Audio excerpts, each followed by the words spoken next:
Grooming గ్యాంగుల రచ్చ మాత్రం బ్రిటన్లో మామూలుగా లేదు. పాకిస్తాన్ నుండి వచ్చినటువంటి వాళ్ళకి ఉద్యోగము, ఉపాధి అవకాశాలు, వాళ్ళకి ఉద్యోగం లేకపోయినా సరే కూర్చోబెట్టి మేపడం, ఉపాధి అవకాశాలు వాళ్ళకి ఇచ్చిన వాళ్ళు పని చేయకపోయినా సరే వాళ్ళకి ఇళ్ళు ఇచ్చి కూర్చోబెట్టి మేపుతుండటం, వైద్యం ఇట్లాంటివి ఇస్తూ ఉండటంతో సంఖ్య పెంచుకుంటూ పోయారు. పిల్లల సంఖ్య పెరిగిపోయింది. ఆ పిల్లలకి ఆలనా పాలన లేదు, కంట్రోల్ లేదు.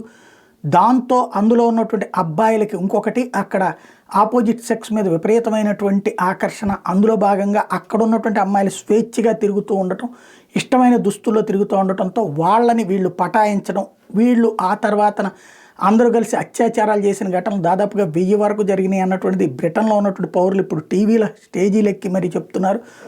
అందులో అట్లాంటి వాటిని ఏదైనా తప్పు చెప్తే, అంటే ఎవరైనా అమ్మాయి ఎవరైనా తల్లిదండ్రులు మా అమ్మాయి 13 ఏళ్ల అమ్మాయి అండి, అవతలోడు ఇట్లా అత్యాచారం చేశాడు, వాడు పాకిస్తానోడు అంటే కనుక వాళ్ళ మీదనే కేసు పెడుతున్నారు. ఏమనంటే రేసిజం ప్రదర్శిస్తున్నారని దొంగ కేసులు పెడుతున్నటువంటి పరిస్థితి, లేదంటే రివర్స్ కేసులు పెడుతున్నటువంటి పరిస్థితి.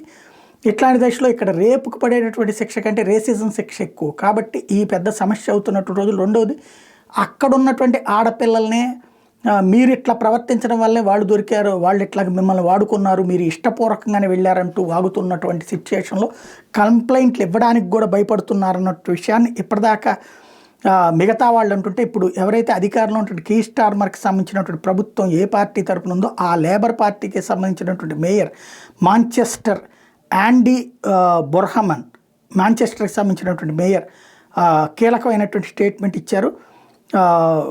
రేప్ గ్యాంగ్స్ అనేటటువంటిది ఈ ఎక్కువగా జరుగుతుంది, పాకిస్తాన్ నుంచి వచ్చినటువంటి ముస్లిం కుటుంబాల నుంచి వాళ్ళే గ్రూమింగ్ గ్యాంగ్స్ అన్నటువంటి విషయం ఎంక్వైరీ కమిషన్ ఎదుటి నివేదిక ఇచ్చారు.